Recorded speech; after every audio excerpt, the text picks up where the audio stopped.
Hello students. पिछले video में हमने जो क्वेश्चन देखा था ये था क्वेश्चन ना। चलो इसकी स्क्रीन पे काम करते हैं, थोड़ा सा कैलकुलस के बारे में हम लोग जान लेते हैं। ऑल्दो अब क्वेश्चंस कैलकुलस के दिखेंगे नहीं हम लोग को, फिर भी चूंकि आ चुका है तो थोड़ा सा इंट्रोडक्शन लेना अच्छा रहेगा।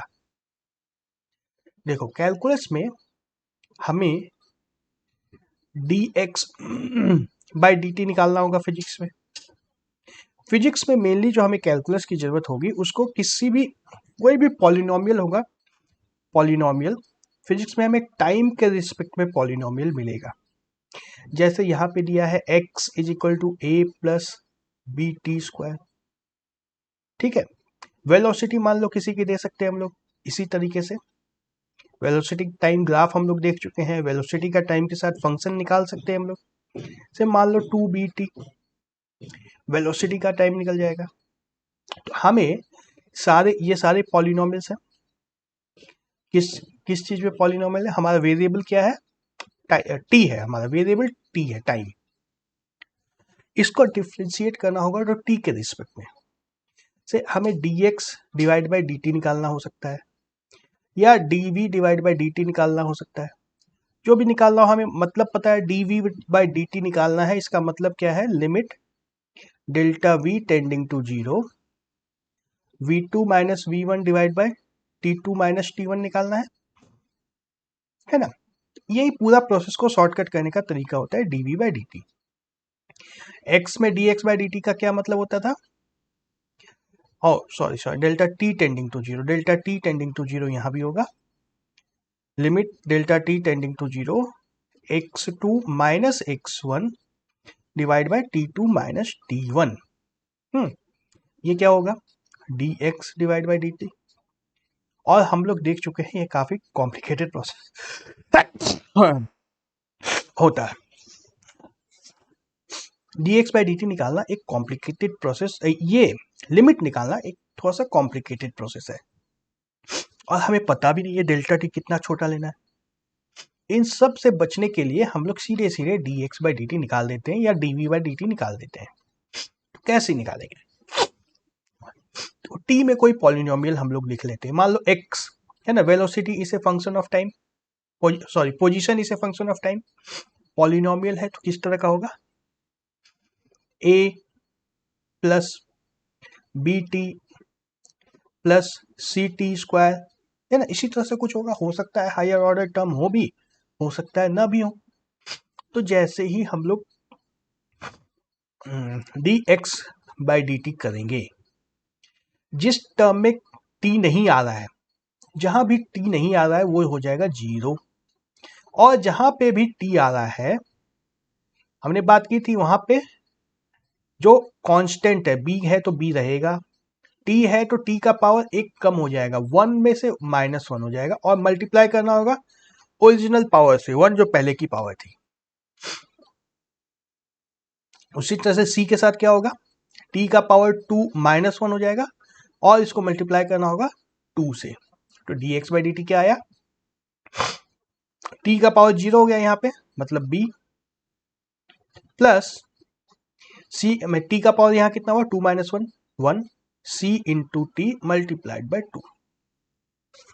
ठीक है, बस इतना ही है। dx बाई dt निकल गया। अब t की जो भी वैल्यू देनी है, t is equal to 1 second पे पोजीशन निकालना है, सॉरी dx बाई dt निकालना है तो इससे निकल जाएगा। t is equal to 2 second पे निकालना है तो निकल जाएगा। t is equal to 3 second पे निकालना है तो भी इससे निकल जाएगा। तो ये क्या कर रहा है? ये जो फॉर्मूला आया है ना, ये कैलकुलेट कर देता है limit delta t tending to 0 x2 minus x1 divide by t2 minus t1। ये पूरा काम इतने से में हो जाएगा। आसान है। इससे वेलोसिटी का एक फंक्शन देख लेते हैं। इससे वेलोसिटी ऑफ टी, फिर से क्या होगा? एक पॉलिनोमियल होगा, क्या ना। इस पर कैपिटल ए मान लो, तो capital A plus capital B into T plus मान लो capital C into T cube है। तो dx बाई dt जब इसका dv बाई dt जब निकालेंगे, इसका देखो वेरिएबल को ध्यान रखना है। t हमारा वेरिएबल है, जहां पे भी t नहीं आ रहा है, जिसमें भी t नहीं आ रहा है, अलग अलग टर्म्स पॉलिनोमियल के पहचान ही सकते हैं। जिस टर्म में टी नहीं आ रहा है वो हो जाएगा 0, जहां पे टी आ रहा है वहां पे जो कांस्टेंट था वो तो सेम रहेगा। टी का पावर 1 में 1 कम हो जाएगा, 1 - 1 इंटू 1, ओरिजिनल पावर जो था उससे मल्टीप्लाई करना है, प्लस सी इंटू टी का पावर 3 - 1 इंटू 3, ओरिजिनल पावर से मल्टीप्लाई कर देना है। क्या आ जाएगा, b इंटू टी का पावर 0, टी का पावर 0 क्या होगा 1, सिर्फ b हो जाएगा ये, प्लस 3t²। ठीक है। अब कोई भी यदि मैं दे दूं, कोई भी अगर मैं दे दूं फंक्शन x ऑफ t, तो उसको डिफरेंशिएट कर सकते हैं ना हम लोग।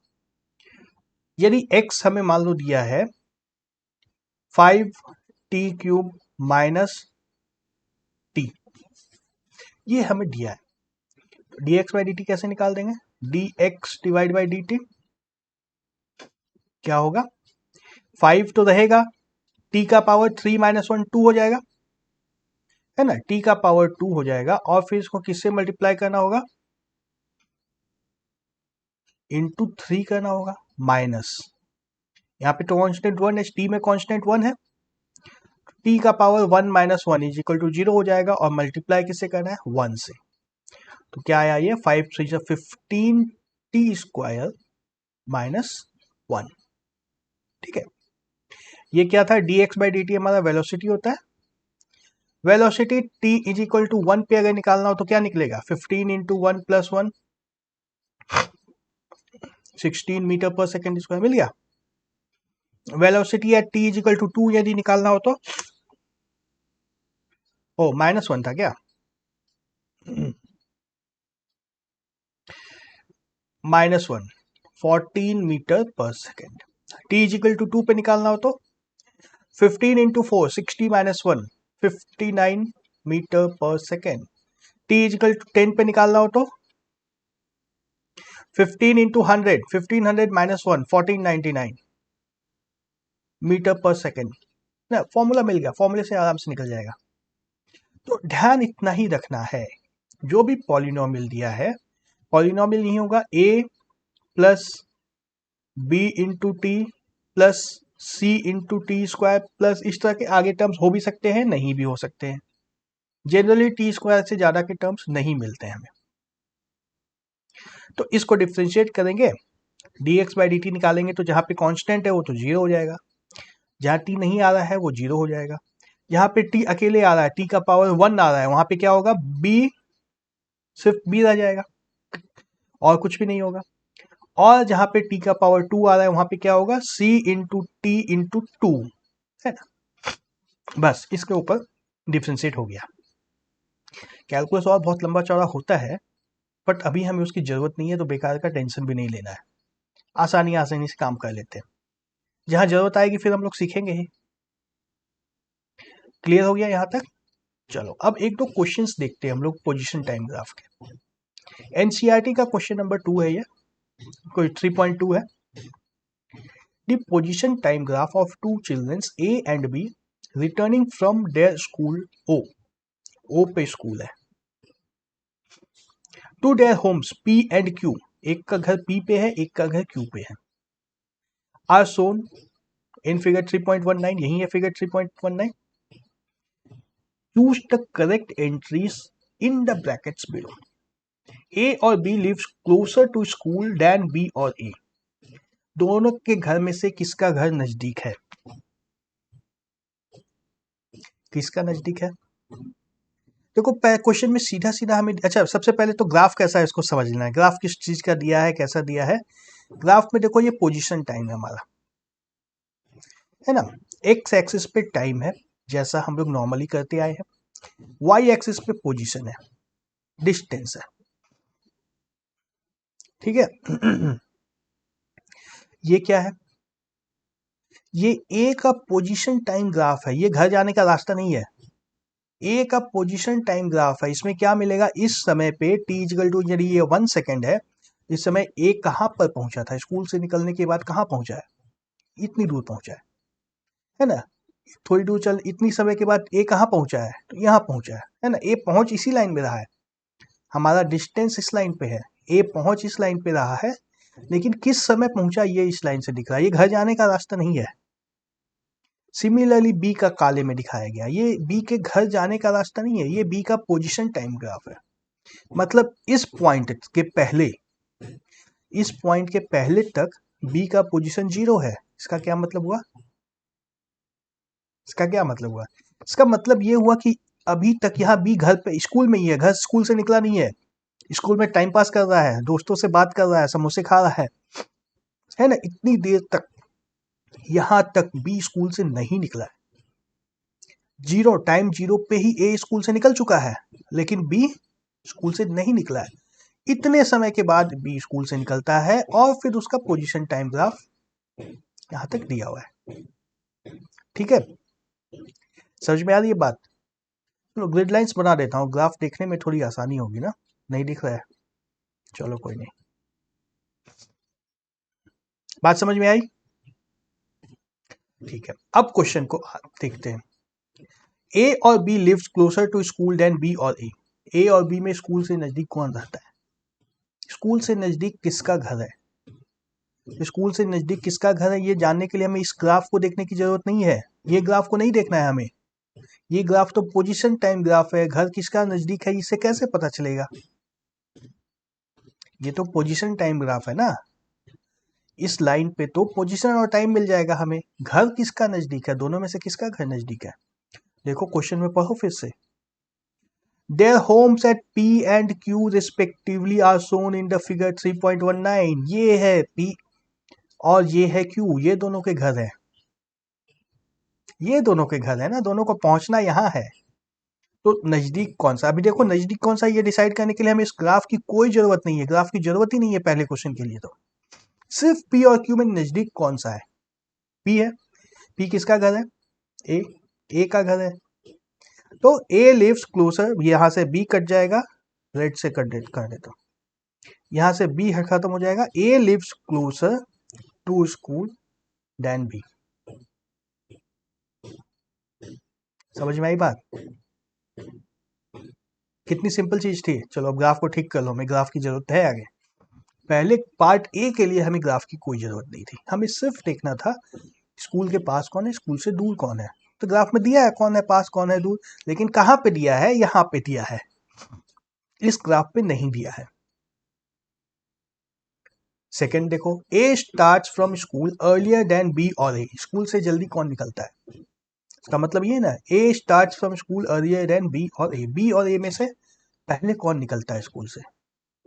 हमने बात की ना, ए तो तुरंत स्कूल से निकल गया स्लाइड्स, लेकिन बी स्कूल में ही रुका है, अभी तक उसका पोजीशन चेंज नहीं हो रहा है, वो स्कूल में ही है। यहाँ पे जाकर के निकलता है स्कूल से, वो इस पॉइंट पे जाकर के स्कूल से निकलता है। तो पहले कौन निकला है? पहले ए निकला है। बस यही तो पूछा गया है, A starts from school earlier than B. B से पहले ए निकल चुका है। समझ में आई बात? एनसीईआरटी का क्वेश्चन है, बहुत ट्रिकी रहता है, ये समझ जाओगे तो बस कॉन्सेप्ट क्लियर है। मतलब ए और B walks faster and B और ए दोनों में तेज कौन चल रहा है? अब हमें ग्राफ की जरूरत है, तेज कौन चल रहा है यह जानने के लिए हमें ग्राफ की जरूरत है। हमने क्या बात की थी? स्लोप ऑफ द लाइन से मिल जाएगा हमें स्पीड। पोजीशन टाइम ग्राफ में स्लोप ऑफ द लाइन से हमें स्पीड मिलती है। स्लोप किसकी ज्यादा है? ए की स्लोप थोड़ी सी कम है, ए को इस तरह से टर्न करेंगे तब हमें बी मिलेगा ना, तो बी की स्लोप ज्यादा है। बी की स्लोप ज्यादा है मतलब बी की स्पीड ज्यादा है। बी वॉक्स फास्टर देन ए। समझ में आया ये? चलो अगर स्लोप नहीं समझ में आ रहा है तब भी ये क्वेश्चन बनेगा। कैसे बनेगा? मान लो कि मुझे स्लोप नहीं समझ में आ रहा है, कैसे देखना है। ऐसे सबसे आसान स्लोप है, धीरे धीरे आदत डालनी है। सीधा देख लो स्लोप किसकी ज्यादा है, ए की स्लोप कम है, बी की स्लोप ज्यादा है ना। कौन ज्यादा टेढ़ा है? जो सोया हुआ सा लाइन है उसकी स्लोप कम है, जो ज्यादा खड़ा हो गया ये स्लोप ज्यादा है। 90 डिग्री के बाद ये सब बात नहीं करेंगे हम लोग, अप टू 90 डिग्री तक ही ये सब बातें करेंगे, स्लोप किसकी ज्यादा है। तो हम मान लो हमें स्लोप नहीं पता है तो क्या करेंगे? देखो तब हमें दिया क्या है, हमें दिया है ए और बी दोनों का पोजीशन है, ये तो दिया हुआ है क्वेश्चन में ही।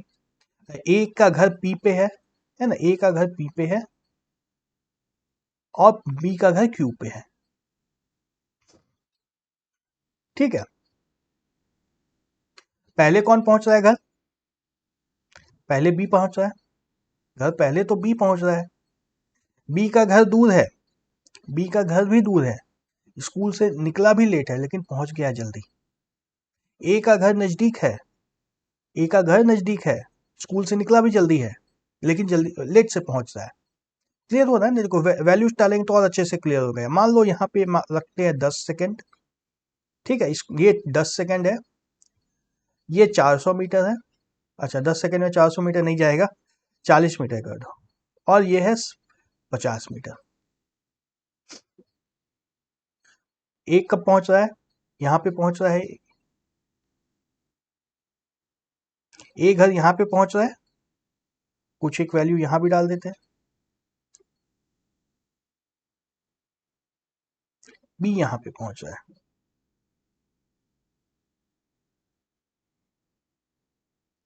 इसको मान लो 15 सेकेंड है और ये 20 सेकेंड है ना। कुछ इस तरह की वैल्यूज होगी, एग्जैक्ट नहीं बता सकते हम लोग, कुछ इसी तरह से आएगा।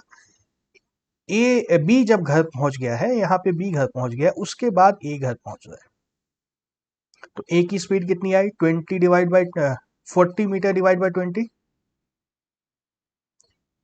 Speed A is equal to 40/20 is equal to 2 metre per second. और बी की स्पीड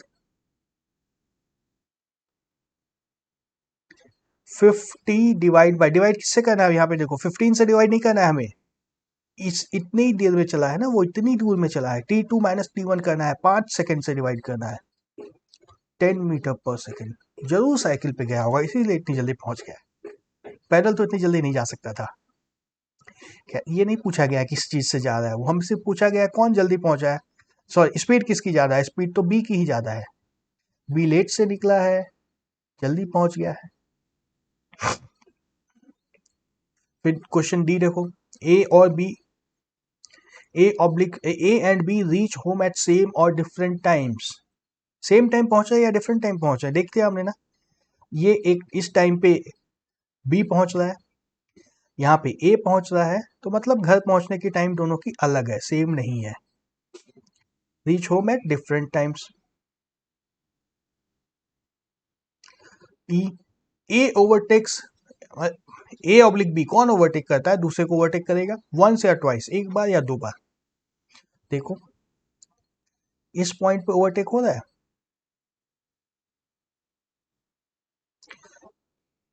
इस पॉइंट पे ओवरटेक हो रहा है, यहाँ पे जो भी इसका डिस्टेंस रहा हो उससे कोई मतलब नहीं है हमें, लेकिन इस पॉइंट पे ओवरटेक हो रहा है। कौन ओवरटेक कर रहा है?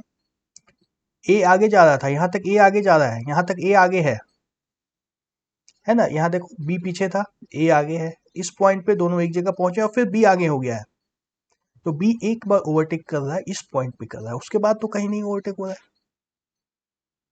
कहीं नहीं हो रहा है उसके बाद ओवरटेक। तो बी ओवरटेक्स ए वंस,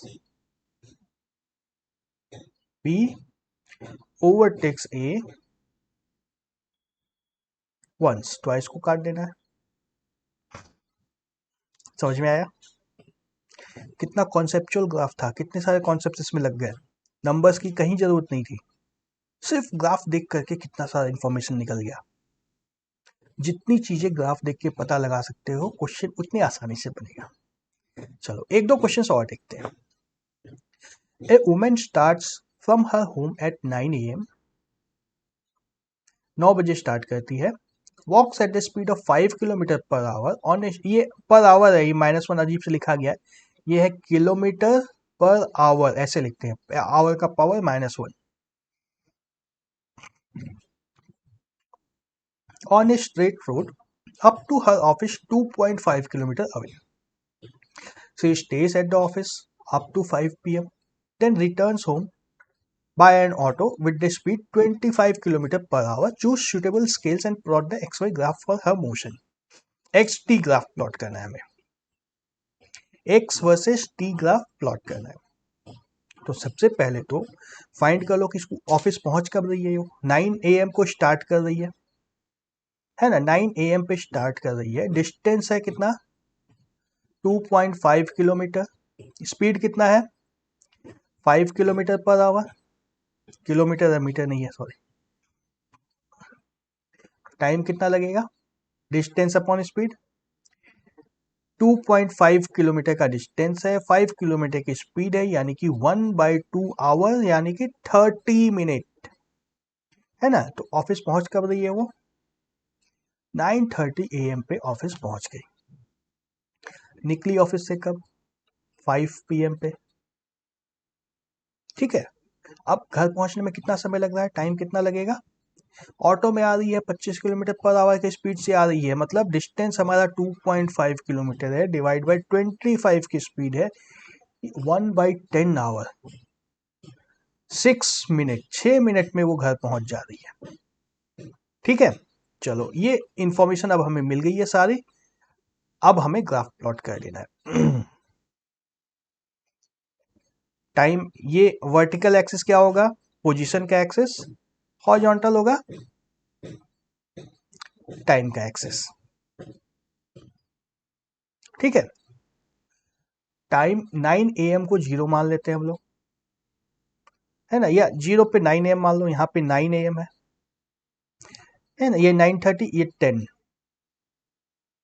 ये 11, 12, 1 PM, 2, 3, 4, 5। टाइम इतना चाहिए हमें, 5:06 पे घर पहुंच जाएगी लगभग, मान लो यहाँ पे घर पहुंच जाती है वो। इसी को प्लॉट करना है, डिस्टेंस पे आ जाओ। ये मान लो 500 मीटर है, ये 1 किलोमीटर, ये हो जाएगा 2 किलोमीटर, ये हो जाएगा 2.5, और ये 3। लेबल कर दो। एक्स किस में नापा है हमने, किलोमीटर में नापा है, 0.500 किलोमीटर होगा। टाइम किस में है, आवर्स में है। अब स्टार्ट करो, 9 बजे घर से निकल रही है वो। यहाँ तक क्लियर है ना, graph x axis y axis सबको पहले सही सही बनाना होगा हमें। जब ये बन जाएगा फिर ग्राफ को प्लॉट करेंगे। 9 बजे घर से निकल करके ऑफिस कितने बजे पहुंच रही है वो, हमने देखा ऑफिस पहुंच रही है 9:30 में, है ना। 9:30 हमारा यहाँ पे है, 9:30 में इसका पोजीशन कहाँ है, 2.5 किलोमीटर दूर है घर से, यहाँ तक है। ये ग्राफ हो जाएगा स्ट्रेट लाइन, सॉरी। यूं 9 बजे निकल करके घर से 2.5 किलोमीटर दूर अपने ऑफिस पहुंच जा रही है। देखो कॉन्सेप्ट एकदम सिंपल है, बिल्कुल सिंपल सा ग्राफ बनेगा। उसके बाद क्या हो रहा है, उसके बाद वही ऑफिस में बैठी है तो उसका पोजीशन चेंज नहीं हो रहा है। 9 बजे के बाद, 9:30 बजे के बाद, सॉरी, आधे घंटे में जब वो ऑफिस पहुंच गई है, उसके बाद उसका पोजीशन बिल्कुल चेंज नहीं हो रहा है, वहीं पे बैठी है, ऑफिस के अंदर ही है, अप टू 5 PM, 5 बजे तक। 5 बजे ऑफिस की छुट्टी होती है, फिर वो घर के लिए निकलती है। 5 बजे घर से निकलेगी, ऑफिस से जब निकलेगी घर पहुंचने में लगा है 6 मिनट। इस पॉइंट को हमने बोला 5.6, 5:06, यह पॉइंट है, ये घर पहुंच गए वो। ओ,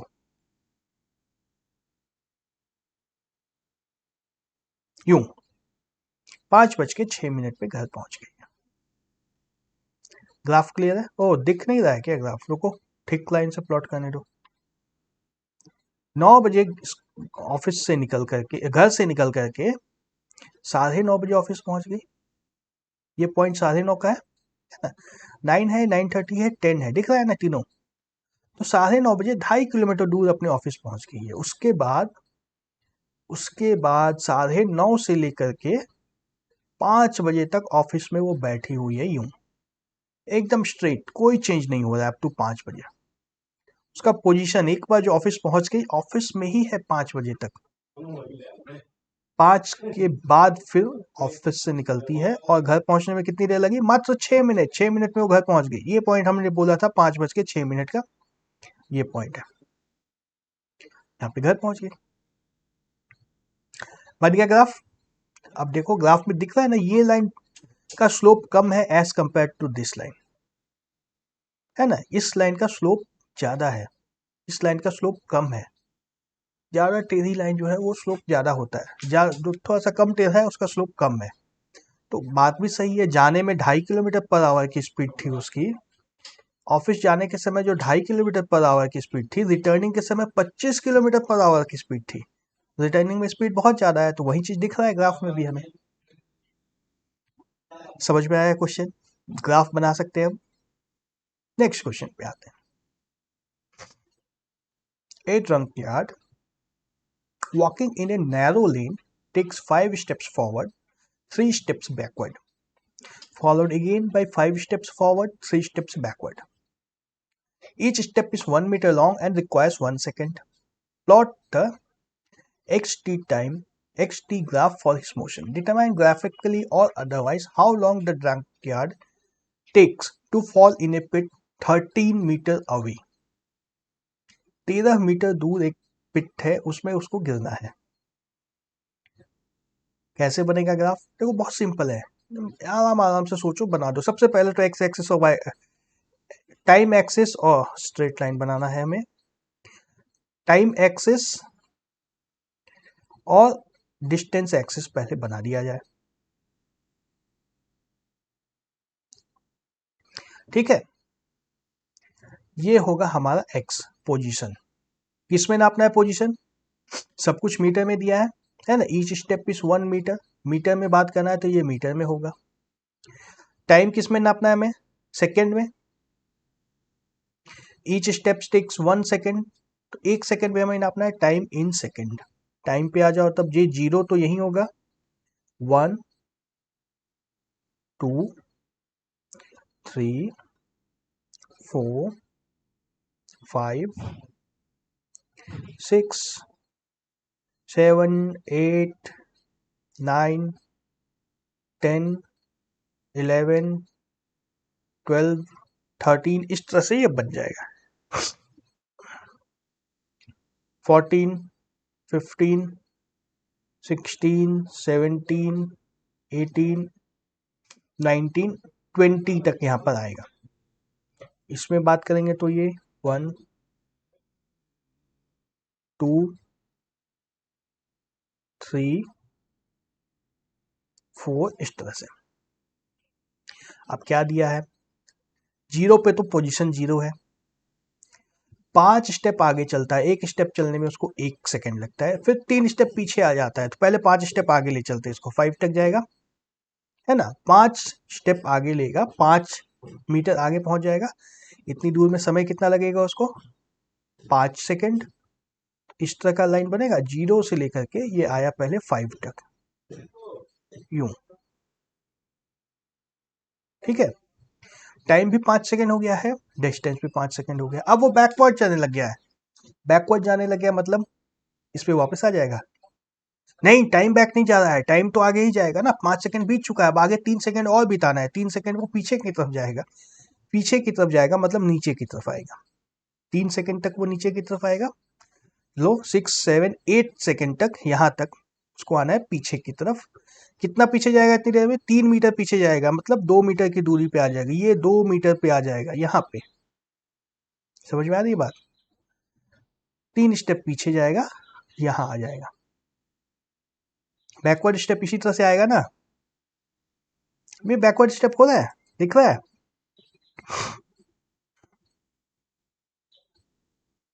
नेक्स्ट, फिर से 5 स्टेप आगे लेना है, 8 ये हो चुका था, 9 10 11 12 13, यहाँ तक आना है 13, और 5 मीटर आगे चला जाएगा, 2 से 5 मीटर आगे जाएगा, वो 7 मीटर तक जाएगा, 6 7 यहाँ पे, यहाँ तक आ जाएगा, ये आ जाएगा इस तरह से।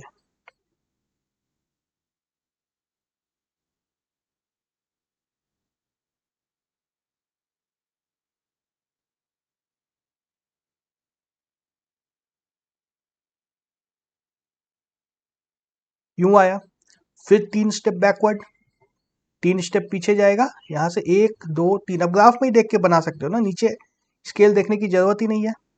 1 हुआ, 2 हुआ, 3 हुआ, फिर 5 स्टेप आगे।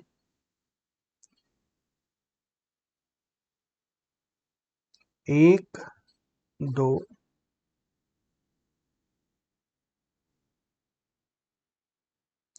ये, ठीक है। 5 स्टेप आगे फिर चला गया, फिर से 3 स्टेप पीछे आएगा। इसको इधर लाओ थोड़ा सा, 3 स्टेप पीछे आएगा, फिर से 1 2 3। इस तरह से 13 मीटर दूर गड्ढे में उसको गिरना है। 13 मीटर दूर उसे गड्ढे में गिरना है। अभी कितना हुआ है यहाँ पे, ऑलरेडी यहाँ पे देखो 6 7 8 9 मीटर तक पहुंच चुका है वो। 9 से फिर पीछे आ गया है, अब 6 पे आ गया है, 3 स्टेप पीछे। 6 से 5 जाएगा तो 11 स्टेप, 11 मीटर पे आ जाएगा। 9 यहाँ पे 10 है, यहाँ पे 11 है। 11 यहाँ पे आ, सॉरी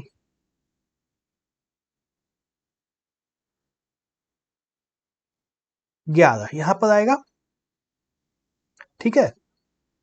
फिर से 3 स्टेप पीछे जाना है उसको। चलो ग्राफ अब दिखेगा नहीं, लेकिन फिर भी हम लोग बना देंगे। अब 3 स्टेप इसको पीछे आना है, 1 2 3, और फिर 5 स्टेप आगे जाना है यहाँ, और अब ये गड्ढे में गिर जाएगा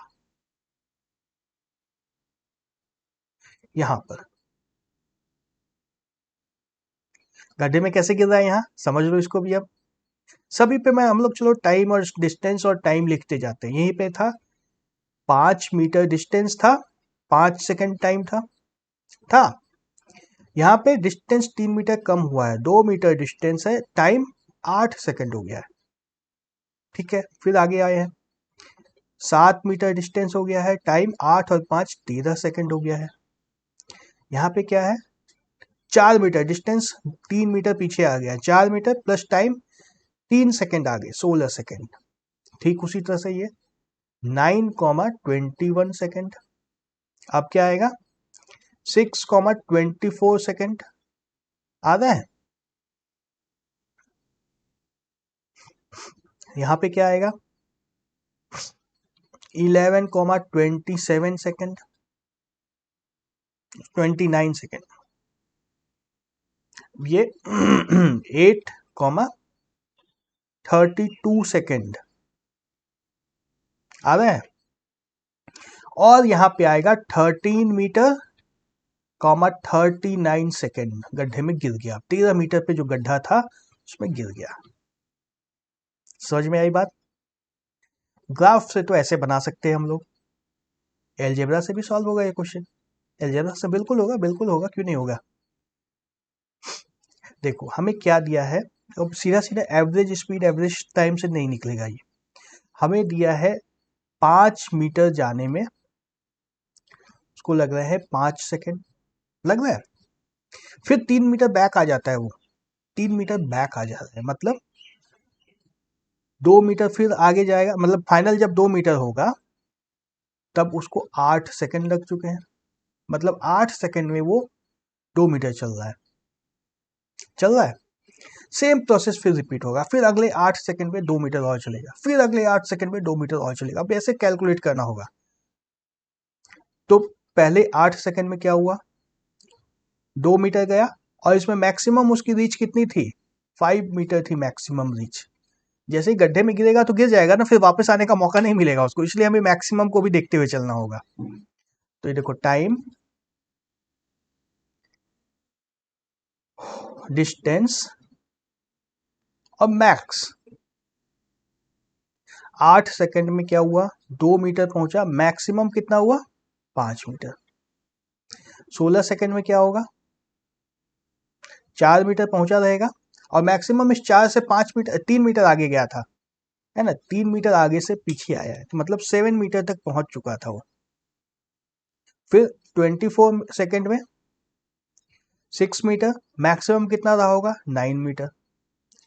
फिर यहाँ पे 32 सेकंड में 8 मीटर, मैक्सिमम कितना रहा होगा 11 मीटर। और फिर यहाँ पे जब 40 सेकंड की हम लोग बात करेंगे तो ये 10 मीटर होगा, लेकिन मैक्सिमम इसका कितना हो जाएगा 13 मीटर। 13 मीटर पहुंच चुका होगा 40 सेकंड के पहले, वापस आने का लेकिन उसको मौका नहीं मिलेगा। जब वो 13 मीटर चला गया तो उसको वापस आने का मौका नहीं मिलेगा, गड्ढे में गिर गया वो, तो 40 सेकंड तक वो चल ही नहीं पाएगा। 37 सेकंड में ही वो गड्ढे में गिर चुका होगा।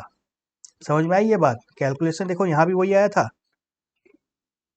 37 होगा, सॉरी 32 + 5 37 होगा, 37 second.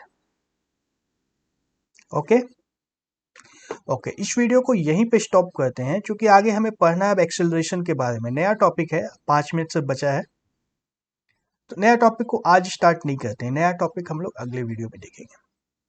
Okay, thank you, bye bye.